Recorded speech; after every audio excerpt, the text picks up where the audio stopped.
Gracias a Pilar Pulido, gracias a Sonia por toda la organización, Pello, que estáis todos por ahí detrás. Me pedían un título para este panel y, bueno, siempre es difícil poner nombres a las cosas. Las personas que tienen hijos lo saben perfectamente. Nunca sabe cuánto se odia a una persona hasta que se tiene que poner un nombre a un hijo. Y para mí, con llamarlo Sao Paulo tenía suficiente. Sin embargo, porque además, sobre todo, ya me habían exprimido para darle un nombre al previo, a lo que ahora se llama Pre-Open. Bueno, Pre-Open, menos 36 por el par, es decir, hay ya distintas denominaciones, pero ya me habían exprimido un poco. Sin embargo, Sonia, que no tiene descanso en mandarnos a todos, en exprimirnos a todos, seguía insistiendo en que había que darle un nombre al panel. Y era difícil darle un nombre a este panel porque no toca un aspecto profesional concreto, no toca un campo, un sector, una actividad, sino que toca algo mucho más amplio, que es un idioma para resolver conflictos. No puede resultar menos que curioso, llamativo, sorprendente, que en los eventos estemos acostumbrados y veamos con naturalidad, por ejemplo, como ha pasado en el anterior, que nos podamos expresar en inglés. Y, sin embargo, ni se nos pasaría por la cabeza que este panel lo fuéramos a desarrollar en portugués. No es ya que estemos mirando o que nos cueste mirar un poco a nuestro vecino del oeste, que es un vecino muy cercano, y que quizás no nos llame la atención que sean poco más de 10 millones de habitantes los que tiene Portugal. Lo que más llama la atención es que casi no nos estremezcamos cuando sepamos que son 260 millones de personas en el mundo las que hablan portugués. Estamos hablando del quinto idioma más hablado del mundo, un idioma que es oficial en 8 países, nada menos. Entonces, bueno, si no solo de pan vive el hombre, pues no solo de arbitraje viven los métodos alternativos de resolución de conflictos. Y por ese motivo, aparte de hablar de arbitraje en portugués, vamos a introducir también otros tipos de medios de resolución de conflictos. Y vamos a hablar de mediación y vamos a hablar de dispute boards. De ahí el título final del panel, uno para todos y todos para uno, es el título de los mosqueteros. Porque es que al final es un idioma que nos va a servir para todos y todos esos métodos de resolución de conflictos dichos en un solo idioma. Y así lo que me queda ahora es presentar a mis mosqueteros de esta tarde. Vamos a empezar primero con Juliana, que es directora ejecutiva de la Fundación Getúlio Vargas, FGV, que es Cámara de Mediación y Arbitraje, que es doctora en Derecho por la Universidad Carlos III de Madrid y por la Universidad París I, Panteón-Sorbonne. Coordinadora ejecutiva del Centro de Innovación, Administración e Investigación del Poder Judicial de esta Fundación Getúlio Vargas, me la he jugado otra vez, wow. Y presidente de la Comisión para Mediación y Medios Consensuales de Solución de Conflictos del Colegio de Abogados de Brasil en Río de Janeiro. Y cuando no hace mediación, juega al vóley, que es un punto muy interesante. Tiene varios campeonatos ganados. Luego tenemos a Carla, que es socia de Contencioso y Arbitraje en VTA, en Vieira de Almeida, donde se incorporó en el año 2013. Ejerce como árbitro y abogada y fue una de las abogadas más jóvenes en ser incorporada al Centro de Arbitraje Comercial de la Cámara de Comercio e Industria Portuguesa, donde ahora es incluso vocal del Consejo. Es directiva del capítulo portugués del CEA, del Club Español del Arbitraje, y está encantada, y eso es un secreto, de que el tema del Open sean los aeropuertos, porque ella tiene una conexión muy especial, en concreto con el de Recife, si no me equivoco. Bien, pasamos a Fernando Marcondes. Fernando es abogado, es árbitro, es socio de MAMG, abogados en São Paulo, y es además presidente del capítulo brasileño del CEA. Aparte de eso, es representante de la DRBF en Brasil. Pero todos estos cargos son poco relevantes porque realmente el cargo que Fernando lleva con más honra es ser el abuelo de Catarina, Vicente y Luna. Así que... Y por último, porque se ha sentado allí más al fondo, tenemos a Ángel. Ángel es un ingeniero, tiene 32 años de experiencia en la ejecución de túneles y de esos 32 años, durante 15 años ha estado trabajando o está trabajando en Sudamérica. Es un especialista en estudios y ejecución de túneles en Copasa, la empresa para la que trabaja, y lo que hemos averiguado es que estudió ingeniería de minas porque en su tiempo libre le gusta hacer espeleología, lo cual tiene todo el sentido del mundo. Así que, una vez que hemos hecho la presentación de los mosqueteros que van a estar esta tarde en esta mesa de uno para todos y todos para uno, vamos a empezar con el tema concreto. Y, bueno, Carla, vamos a empezar hablando contigo y aunque eres portuguesa, sé que te has preparado muy bien el tema, pero creo que no va a hacer falta andar remontándonos a la Constitución Imperial de Brasil de 1824. Vamos a irnos un poco más reciente para hablar de esa primera vez en la que se reguló la figura del arbitraje. Pero vamos a pasar esos 150 años para llegar a 1988 y luego 1996 para que nos puedas comentar la evolución que ha habido del arbitraje, no solo en Brasil, sino también en Portugal y en otros países lusófonos. Sí, muchas gracias, Segui. Me gustaría empezar agradeciendo a Segui, a la organización del Open, por me invitar a estar en este panel. También pedir disculpas por el portuñol. Como ven, tengo unas notas para ayudar a que no sea tan difícil de comprender. Por eso a mí me corresponde hablar un poco del arbitraje en los países lusófonos, como dice Segui, no solo en Portugal, un poco en Brasil y en otros países africanos lusófonos. Así, empezando por las leyes de arbitraje de Portugal y Brasil, en el año pasado, en 2021, celebramos los 25 años de la ley de arbitraje brasileña y los 10 años de la ley de arbitraje portuguesa. Las dos leyes son muy importantes, muy relevantes para la modernización del arbitraje en estos dos países. Tal como resulta de la diferencia de aniversarios, el boom en Brasil es más antiguo, tiene más años. No hay dudas que el Brasil es un mercado muy sofisticado, con profesionales de nivel mundial, árbitros, peritos, como van a ver después por la calidad de las intervenciones siguientes. El mercado brasileño está en la vanguardia de la discusión jurídica en temas de arbitraje siempre, no solo porque los casos tienen mucha importancia y tienen mucha complejidad en las cuestiones planteadas, pero también, por ejemplo, ahora se discute muchísimo las arbitrajes societarias que implican cientos de accionistas como partes en sociedades cotizadas. Es un trend.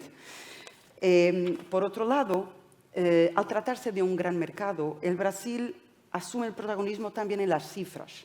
Se destacan en términos relativos por el número de arbitrajes que tienen, no solo en Brasil, pero también en los centros internacionales como CCI. El Brasil actualmente es el segundo país en términos del número de partes involucradas en procedimientos en CCI. En Portugal, la ley de arbitraje es de 2011. Fue un hito de una importante evolución en la última década. Tenía como objetivo primacial acercar o convergir con la ley de UNCITRAL en la su versión más reciente de 2006. El objetivo era dotar el país de una ley moderna que todo el mundo conociese, con soluciones que sean concertadas o consensuadas e interiorizadas por la comunidad internacional. Desde entonces, el desarrollo de la comunidad arbitral portuguesa fue muy grande. Portugal se ha formado con una sede de arbitraje internacionalmente y pasamos de una pequeña comunidad arbitral con poquísimos casos y poquísimas personas involucradas en arbitraje para una comunidad arbitral que hoy es muy vigorosa y multigeneracional. Y así puedo destacar que el mundo académico se ha desarrollado muchísimo, hay muchos cursos, doctorados, todo en arbitraje, pero lo más importante, pienso yo, es el papel de los tribunales estatales, porque ellos, como piedra angular de cualquier sistema jurídico, actúan no solo como mecanismo de control, con los recursos, la impugnación de las sentencias arbitrales y como apoyo a los mismos tribunales arbitrales, no solo en lo que respecta a aportación de pruebas o en el proceso de designación o rechazo de árbitros. Y la verdad es que los tribunales estatales portugueses han demostrado ser conocedores de las cuestiones que se plantean, han tenido capacidad de estudiar con profundidad y, por lo menos por ahora, no hay dudas que la comunidad portuguesa o los tribunales portugueses son vistos como arbitration friendly. Aparte de estas circunstancias, del hecho de que Portugal es parte de, o sea parte de convenciones internacionales esenciales como la Convención de Nueva York o la Convención de Washington, así como tiene una amplia gama de protocolos bilaterales de protección de inversiones y el hecho de que es una jurisdicción relativamente neutral en términos geopolíticos, hace con que nuestro país sea un lugar muy atractivo como sede de arbitraje. Para cerrar el círculo, avanzando para los países africanos lusófonos, también están abriendo camino en arbitraje. Los últimos 20 años han sido muy importantes de desarrollo.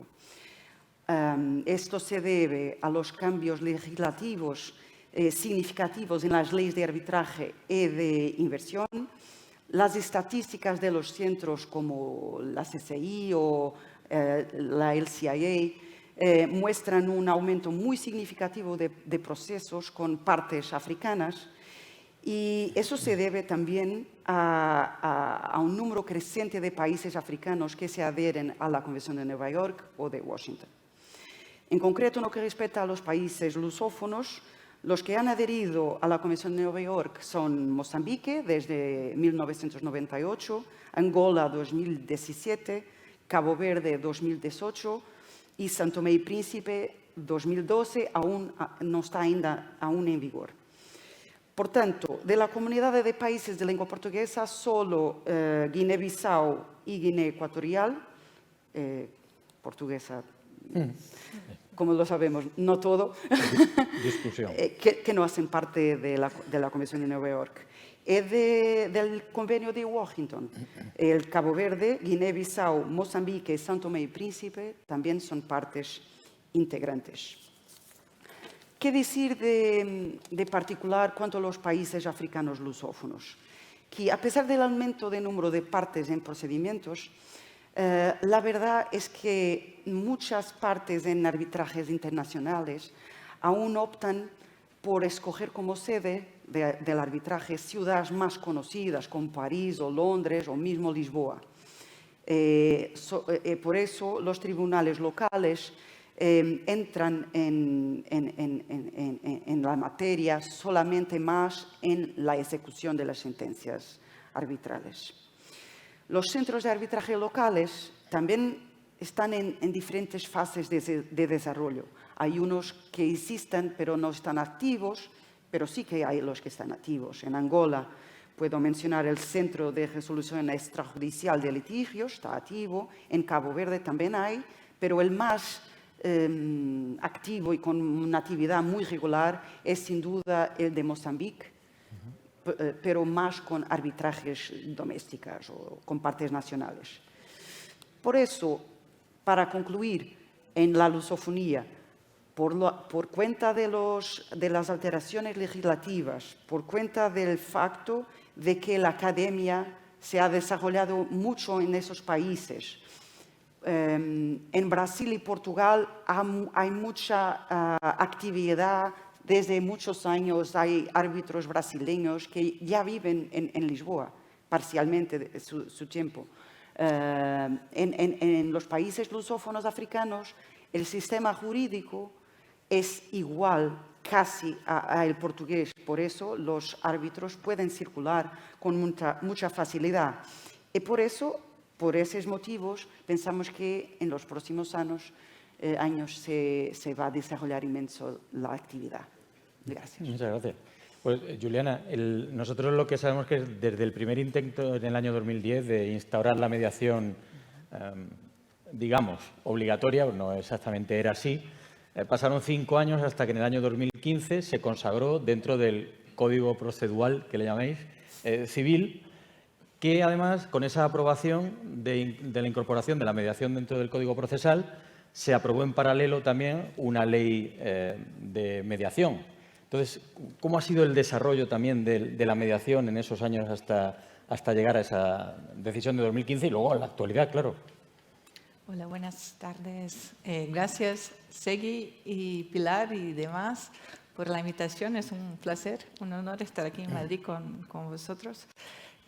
Para contestar a la cuestión, Segui, lo que pasó en Brasil fue que, bueno, casi que fue en el mismo año, hemos tenido un cambio bastante relevante en el Código Procesal y también la ley de mediación, que tenemos que confesar, ha sido resultado de una comisión que ha sido formada en el comienzo para los cambios en la ley de arbitraje, que de hecho han hecho algunos cambios interesantes. Entonces, que la misma comisión ha aportado también un proyecto de ley de mediación y por ello hemos tenido un cambio en la ley de arbitraje, una ley de mediación y un nuevo código de proceso en que se pasa a exigir un prestigio con la mediación, sobre todo en el comienzo del proceso judicial. Sí que no es totalmente obligatorio, porque es como las aplicaciones de cuando Tinder, cuando conoces a alguien, ¿no? ¿Por qué me Sí, haces sí, la ¿ves? piel? No. En teoría, si no dices nada, vas a la mediación. Entonces, para que no, es el contrario de Tinder. Tienes que decir no a la parte autora y también el requerido tiene que decir no para que sea un no para todos. Porque si una de las partes quiere ir a mediación, va a pasar la mediación. Menos mal que así no es con las aplicaciones afectivas. Pero sí que es un proceso interesante porque hemos discutido bastante. Fueron 4 proyectos de ley hasta que tuviéramos un sistema de mediación intrajudicial y extrajudicial. Y sí que ha habido muchos cambios, sobre todo en las demandas estratégicas, que muchas veces no están en arbitraje.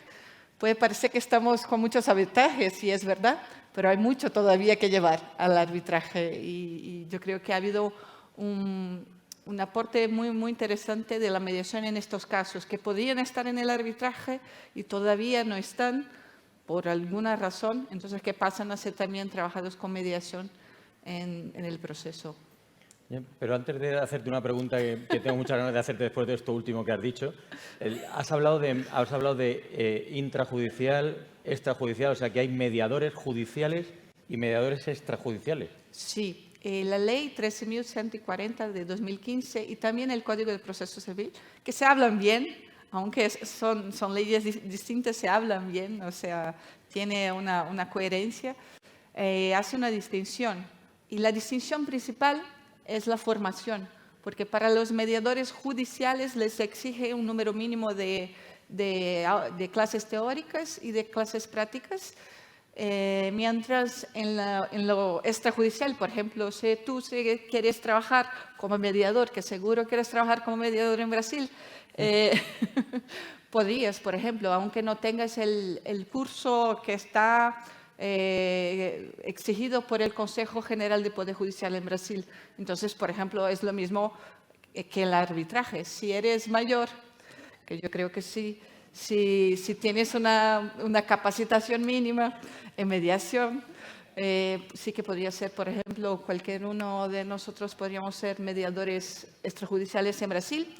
Y es interesante también que aunque no seas mediador judicial, que no tengas toda la acreditación que es exigida en los tribunales, sí que si las partes quieren, ellos tienen el poder de decidir, de elegir, bueno, si están de acuerdo, un mediador, aunque no tenga la acreditación judicial. Eso lo utilizan poco en Brasil, pero sí que es posible, el código proceso lo permite. Ah, o sea, tiene muy buena pinta. Entonces, Sí, sí. la pregunta sería, y vamos a intentar tener una respuesta muy rápida porque se nos va cayendo el tiempo, ¿son competidores realmente? ¿Son competencia el arbitraje y la mediación? No creo. Yo les veo como complementarios, como la gran mayoría de los mediadores también, porque, por ejemplo, la mediación trabaja en casos en que a lo mejor no van a arbitraje y muchas veces puede ser una herramienta dentro del arbitraje. De hecho, cada vez más tenemos las mediation windows dentro del procedimiento de arbitraje, por ejemplo, después de la instrucción o incluso dentro del proceso judicial en algunos momentos específicos y funciona muy bien, la verdad. Bueno, por lo menos en mi opinión. ¿Tú tienes la misma opinión, Carla? Yo tengo la misma. ¿Está funcionando? Ah, Sí. sí. Tengo la misma opinión, son complementarias, pero debo decir que en Portugal la mediación no está aún muy popular. Las partes no están convencidas de su fuerza, aún no hay mucha mediación comercial. Ah, y, Fernando, los dispute boards que vienen a hacerle la competencia también al arbitraje, a la mediación, o le quitan el trabajo. Para mí no. Bueno, buenas tardes a todos. Gracias a Javier y a Segui por la invitación. Es un inmenso placer estar de vuelta a Madrid después de la pandemia, mi primera conferencia post-pandémica. El idioma oficial aquí es portuñol. Segui y Ángel no lo hablo muy bien, pero perdonad, por favor. Bueno, lo que pasa con los dispute boards es que, la verdad es que hay una dificultad de nosotros, abogados, de entender una nueva idea como algo que se pueda agregar a lo que ya tenemos. Cuando el arbitraje ha sido instituido en Brasil hace 25 años, había un temor de los abogados de perder espacio en el mercado, porque la ley decía que no había necesidad de utilizar el abogado para ir al arbitraje. Y los abogados decían, no, está en la Constitución de Brasil, por el lobby de los abogados, que el abogado es indispensable para la administración de la justicia. Y querían poner como obligatorio, no se ha hecho esto, pero la verdad es que nadie va a un arbitraje sin abogado. Y más que esto, hoy por hoy, más de 99% de los árbitros son abogados. Entonces ganamos un mercado. Y se pasa igual con los dispute boards. Porque aunque sea algo creado por ingenieros para alejar a los abogados de la obra, pero nosotros somos hijos del diablo y el mundo necesita de nosotros, estamos en todos los sitios y volvemos para los dispute boards para actuar como miembros. La recomendación internacional hoy es que los boards sean compuestos de 3 miembros, 2 ingenieros y un abogado, específicamente cuando estamos hablando de obras de construcción, que es mi área. A veces hablo de mi área como si fuera la única área del mundo, entonces explicando que los boards son normalmente utilizados en proyectos de construcción, pero se puede utilizarlos en otros tipos de contratos también, pero no está muy desarrollado este tema en otras áreas del mercado. Pero la verdad es que estamos allí como miembros y estamos también como abogados, porque la presencia de un dispute board en una obra hace con que las partes tengan que registrar sus actividades con más estrategia, pensando en las disputas que van a poner para el comité decidir. Entonces ya hay oficinas, despachos de abogados que actúan en los bastidores de la obra para ayudar a los ingenieros a registrar adecuadamente los hechos de la obra para poder presentarlos a los dispute boards. Yo estoy hace 5 años como miembro del dispute board de una obra de expansión del metro de São Paulo y todas nuestras reuniones están acompañadas por los abogados de las 2 partes. Estamos muy bien. Me voy de aquí para Londres para una conferencia de la RBF y no hay una conferencia de la RBF que no tenga un panel que diga los abogados no son bienvenidos en las audiencias de los dispute boards. Pero en mi experiencia personal, hasta hoy todos los boards de que participé, habían abogados y se comportaron muy bien. No tuvimos ningún problema hasta este momento. Son verdaderos colaboradores, están allí presentes. Entonces, la verdad, ganamos un espacio más. Tal vez haya menos arbitrajes de construcción cuando los dispute boards estén totalmente utilizados en los países en general, pero los abogados seguirán teniendo trabajo como miembros o como abogados de obra. Y la verdad es que la herramienta del dispute board es extremadamente eficiente, ayuda mucho al proyecto, ayuda mucho que las partes terminen la obra de una manera tranquila, con menos pérdida de recursos, con menos retrasos, porque el flujo de caja tiende a se mantener fluido durante todo el proyecto. Entonces, es una herramienta que, de mi modo de ver, trae bastante ventajas para los que la utilizan y seguimos todos trabajando con esto sin pérdida. Fernando, y una particularidad que hay en la ciudad de Sao Paulo, no sé si también en el estado de Sao Paulo, pero que sé que se está estudiando a nivel estatal, es incorporar la obligatoriedad de constituir dispute boards en las obras públicas. Eso sé que pasa en la ciudad de Sao Paulo y sé que se está estudiando a nivel estatal. Bueno, a nivel, me refiero nacional. Federal, sí, federal. nacional, ¿verdad? Sí. En el municipio de São Paulo ya hay una ley hace como 3 o 4 años. Yo no tengo conocimiento si ya han utilizado algún dispute board todavía, porque es un proceso también de cultura que se debe cambiar. Pero hay también una ley en otro estado de Brasil, que sería como una provincia aquí, que es el estado de Rio Grande do Sul, que esta es para el estado, y hay 2 proyectos de ley de nivel federal que están ahora mismo con los diputados, que instituyen los dispute boards en las obras públicas.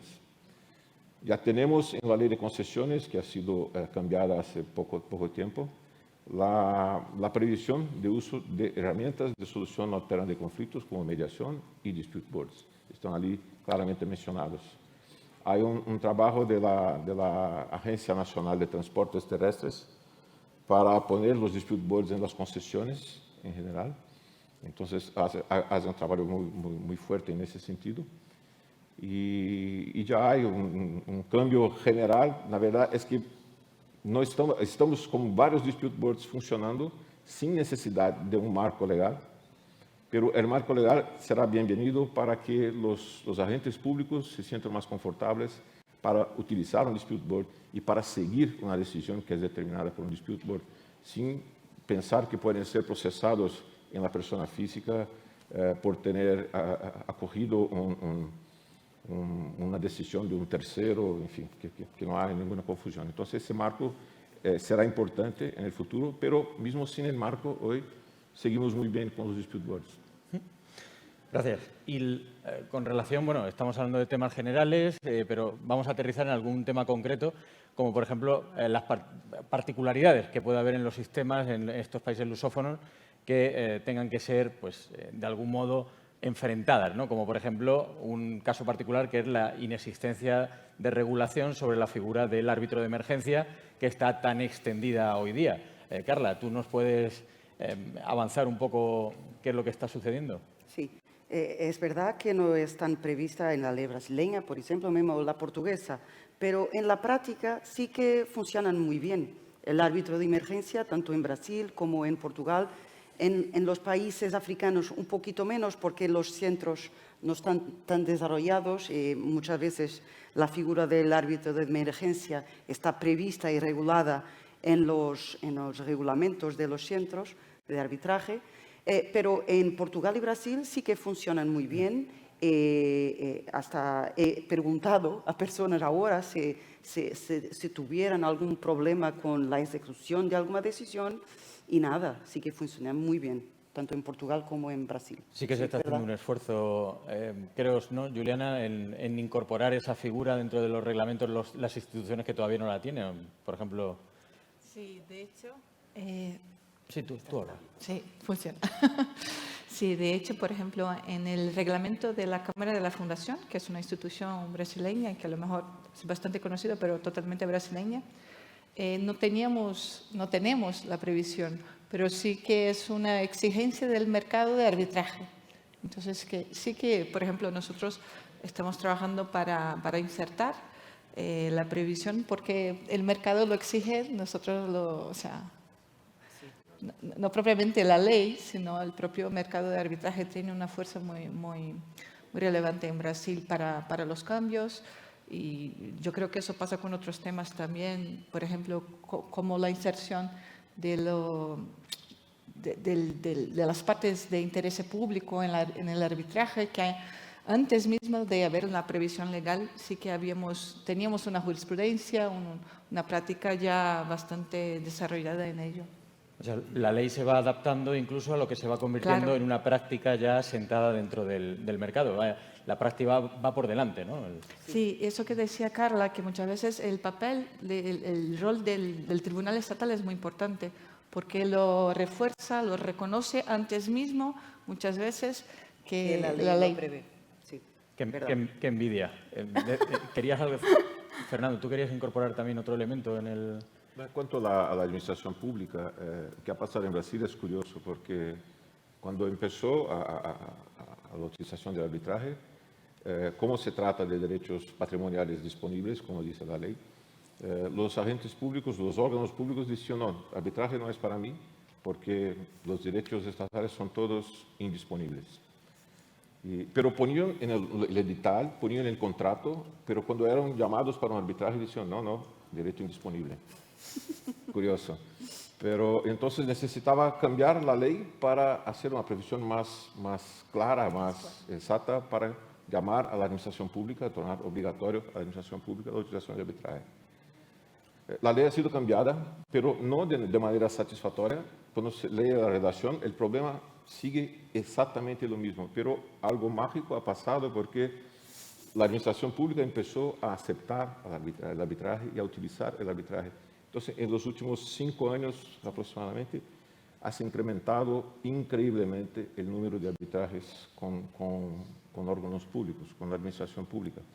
Y es de verdad un nuevo mercado que surge porque los abogados públicos incluso están se especializando y son muy eficientes y muy preparados para los arbitrajes. Entonces, es un ambiente que está se sofisticando cada vez más también por un fenómeno de mercado más que por la ley. Tú formas parte de la Comisión de Estudios sobre Dispute Board del Club Español del Arbitraje, con lo cual esperemos que podáis también sí, a través de ahí incorporar esos cambios que necesitamos en verdad, es una legislación. preocupación que tenemos en el club, incluso de divulgar más los Dispute Boards aquí en España, que no hay una utilización todavía importante. Hay un trabajo que estamos planeando de buscar llevar las informaciones a los empresarios, a la sociedad, para que puedan entender esta herramienta de una manera más clara y la pasen a utilizarla. A ver lo que va a pasar. Como tenemos aquí también a Pedro Ruiz, también que él vaya haciendo esas labores en la comisión. Y bueno, Ángel, ¿cuál es la sensación que tiene el cliente? Porque al final el usuario de los métodos de resolución de conflictos es el que tiene que decir, pues esto me suena, porque claro, a nosotros nos parece todo estupendo, ¿eh? Claro. El arbitraje nos parece, no te lo vas a creer, pero el 100% de los que estamos aquí nos encanta el arbitraje. Pero claro, ¿cuál es tu experiencia o cuál es la experiencia de la empresa para la que trabajas en estos procedimientos? Buenas tardes, antes de nada, y muchas gracias por la invitación. Aquí voy a hablar de forma personal dentro de la empresa, Sí. lo que yo he vivido. Porque la empresa ha vivido mucho más que yo, lógicamente. Entonces, en un proyecto en Brasil, en un proyecto que teníamos, hemos tenido 2 arbitrajes. ¿Okay? El primero ya resuelto, que es un arbitraje contra la aseguradora, por nuestra parte. La póliza de la aseguradora cubría prácticamente todo, cubría riesgo de construcción y riesgo de proyecto. Y yo creo que debido un poco al monto que suponía la indemnización, ellos intentaron atrasar todo lo posible el pago, ¿no? Entonces nos tuvieron prácticamente 2 años solicitándonos documentación antes de que tomaran una decisión. 2 años. 2 años. Solicitando documentación. Solicitando documentación antes de que sus expertos se pronunciaran. Una vez que se pronunciaron, lógicamente fue en contra, activamos el arbitraje. ¿Okay?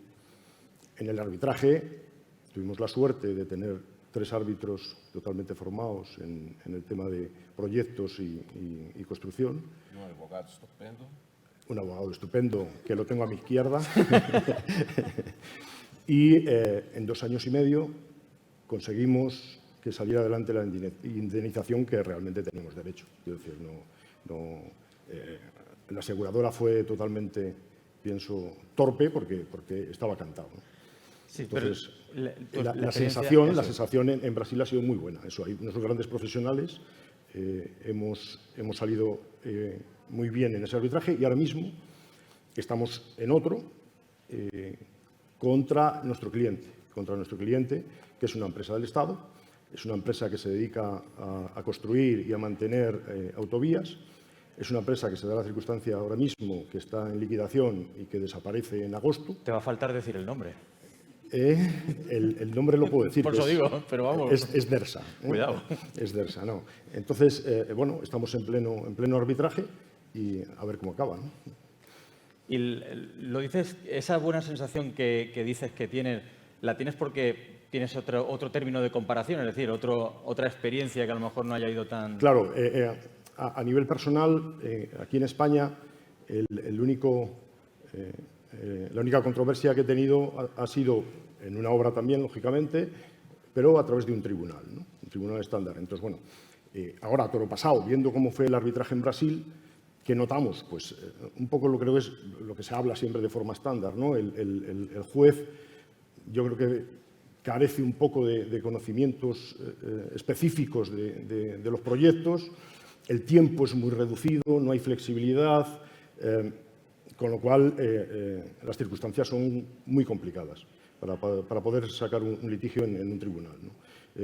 Yo, a raíz de lo que he vivido, considero 100% mucho más eficaz y eficiente el arbitraje, a pesar de la duración que tiene, ¿eh? Porque también es cierto que las duraciones, el de la aseguradora fue bastante rápido y fueron 2 años y medio, en el que estamos ahora ya llevamos los 2 años y medio y todavía prácticamente quedarán otro par de años, una cosa así, ¿ok? Entonces, bueno, pues yo creo que es un dato a mejorar como cliente, ¿no? La gestión del tiempo. La gestión del tiempo en los arbitrajes. Aunque, bueno, espero que no vaya en contra de esa flexibilidad que nos gusta, ¿eh? Pero bueno, que sería bueno optimizar el tiempo. Claro, Sí. se trata de mantener ese equilibrio entre la necesidad del procedimiento para que os sintáis cómodos y confiéis en el sistema y luego la resolución rápida del conflicto. En Brasil encantados. O sea, la verdad que ha funcionado muy bien y está funcionando muy bien. Lo cual, esa experiencia además con una entidad estatal nos lleva al último o otro punto, que es el de cómo incorporamos el arbitraje al sector público, porque aquí en España lo hemos intentado, está prohibido de forma expresa en nuestra legislación y se están haciendo intentos. De hecho, en el club también, en el CEA, también se hizo un informe hace unos cuantos años acerca de la incorporación del arbitraje como método de resolución de conflictos de derecho público, llamémoslo así, de las relaciones entre particulares, tanto personas físicas como personas jurídicas, con el Estado, pero no sale esa iniciativa adelante. Sin embargo, sí que hay experiencias en los países que vosotros conocéis acerca de esto. Por ejemplo, Carla, en Portugal se hace arbitraje con derechos financieros, si no me equivoco. Tributario. Sí. Sí, se hace y que sale muy bien, que es muy utilizada porque los tribunales administrativos, como se llaman en portugués, los tribunales administrativos y fiscales, que demoran muchísimo. 20 años para un litigio es algo impensable, pero existe, y por eso con entes públicos el arbitraje es posible y muchas veces previsto en las concesiones y también para resolver cuestiones tributarias. Funciona muy bien. Bueno, en Brasil, como hemos hablado antes, sí que hemos tenido una apertura hace un tiempo ya para la inserción de la administración pública, pero sí que yo creo que todavía hay mucho que hacer. En Brasil, la administración pública es responsable por buena parte de todos los juicios. O sea, las demandas judiciales muchas veces involucran de una manera o de otra a la administración pública y muchas veces en las dos partes son de la administración pública. Entonces hay mucho que trabajar todavía, hay mucho que insertar la cultura de la solución consensuada de alguna manera en los temas que impactan en el interés público. Yo creo que todavía hay una preocupación con eso, aunque sí que ha desarrollado bastante en los últimos 5 años. ¿Y crees que Fernando, ¿tú crees que esa inserción dentro de lo público tiene que venir también con o lo que estamos viendo que es una hiperregulación del arbitraje o de los métodos de resolución de conflictos? Y mira el tiempo que nos queda, porque tenemos que hacer una última pregunta. Todavía no han dado el señal, pero sí, estoy atento. Es que nos han quitado tiempo, que lo he visto al principio, Sí, Sonia. no sé. Mira, ya ha sido tentado cambiar la ley de arbitraje para volverla en algo más difícil, como por ejemplo los árbitros tienen que tener certificación, tienen que tener un entrenamiento, hay un límite de número de casos que pueden tener, cosas de ese tipo, pero logramos con un comité especializado de arbitralistas ir al Poder Legislativo y explicarles que no es así que se debe hacer, que el arbitraje necesita de libertad, necesita que la voluntad de las partes sea consagrada, que sea respetada. Entonces, creo que siempre tendremos una situación que manejar para evitar la hiperregulación, pero estamos muy atentos para seguir así. Y yo tengo el número, 70% de los procesos judiciales involucran administración pública en Brasil. Son más de 20 millones de procesos. 20 millones de procesos. No está nada mal. Así que antes de que nos llame la atención, Ángel, te vamos a hacer la última pregunta, así nos llevamos una alegría para cerrar el panel, y es, ¿nos apruebas como método de resolución de conflicto? Totalmente. ¿Sí? Pues nada. Ganar ayuda, ganar Totalmente. ayuda. No, la verdad que ha sido una experiencia y está siendo una experiencia buena y positiva, ¿no? Y la verdad que totalmente a favor del arbitraje en Sao Paulo y en Brasil. Pues con estas palabras que son tan agradables para nosotros, creo que podemos dar por concluido el panel. Muchas gracias.